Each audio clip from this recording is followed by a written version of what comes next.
première question, tout simplement, comment tu te sens? Comment tu te sens avant d'aborder ce majeur? Comment ça va? Non, ça va, dans l'ensemble plutôt bien. J'ai fait une plutôt bonne préparation jusqu'à aujourd'hui. Je vais refaire 9 trous demain pour revoir le retour une deuxième fois.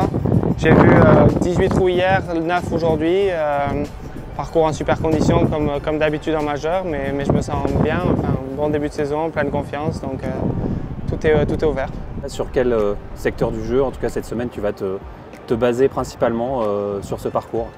Non, surtout voilà, driving, jeu de long fer, faire du rough, c'est vraiment des parties importantes. Après, on sait qu'en majeur, putting à moins de 2 mètres, hyper important parce qu'on va sans doute en avoir pas mal avec des greens rapides, pas forcément évident de mettre les putts de 10-15 mètres à donner, où on va forcément peut-être un peu glisser, se retrouver à 1,50 m. Donc, souvent, le besoin d'être solide à moins de 2 mètres, on le voit souvent sur le PGA Tour chaque semaine, le vainqueur à moins de 10 feet va peut-être en rater 2 ou 3 dans la semaine. Donc comportement hyper important, mais voilà, driving, jeu de fer et faire du rough, forcément la base de cette semaine. Vu de l'extérieur, on a l'impression que ce parcours il est quand même hyper dur. Les roughs, on le voit même quand on marche, ça accroche pas mal. C'est ton sentiment aussi, toi, quand tu abordes ce parcours, il est dur? Non, le parcours forcément est compliqué, mais comme je disais, il y a quand même pas mal de trous à options, ce qui fait qu'on n'est pas forcément obligé de taper le drive non-stop. Donc voilà, on peut jouer quand même assez court du tee, taper pas mal de bois 3, peut-être des fers même du départ. On peut taper un fer au 2, on peut taper un fer au 8. Il y a quelques trous au retour au 14, au 15 on peut taper un fer. Voilà, il y a des trous où on peut jouer un peu court, donc entre guillemets un petit peu s'assurer le fairway et derrière essayer d'être un peu plus agressif sur le jeu de fer ou jouer l'option un peu plus agressif du tee, quitte à de temps en temps prendre les roughs, mais être tellement près du green qu'entre guillemets avec un pitch ou un 9 on peut quand même essayer de faire un par.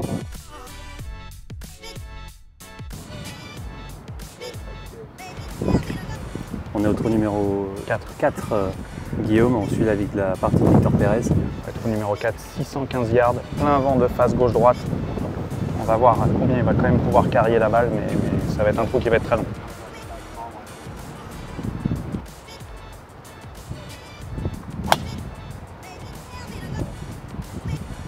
Ça, c'est un coup absolument parfait. 176,4 de ball speed.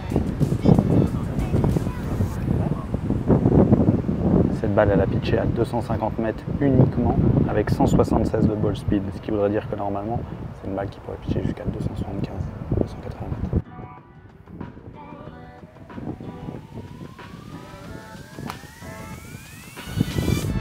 Dans sa partie, il y a Patrick Reed. Patrick Reed qui lui tape moins fort que Victor Pérez, mais une trajectoire très basse en fade qui était magnifique. Aussi des balles qui sont très très proches.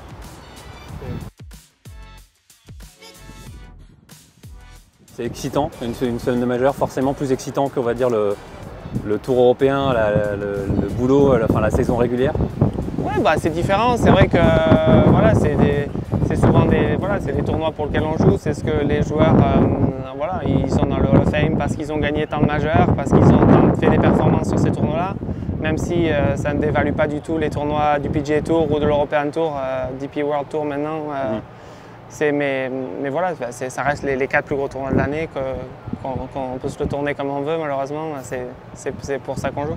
Dernière question, on a senti que tu faisais une reconnaissance pas plus poussée, mais en tout cas sur les greens, tous les jours, on voit que vous prenez beaucoup de temps pour chipper, pour putter, c'est peut-être plus que sur les autres tournois, non? Je me trompe ou...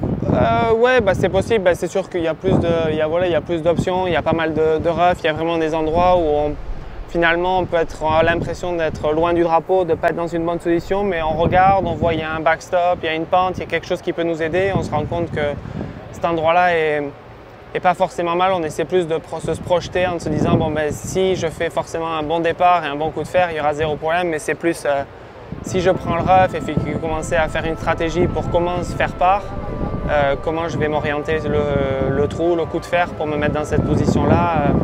Alors qu'on va dire un tournoi durant la saison régulière où il y a un petit peu moins de rough, les greens vont être un petit peu plus soft, même du rough, on va pouvoir se dire mais je peux quand même aller au green et essayer de faire 2 putts.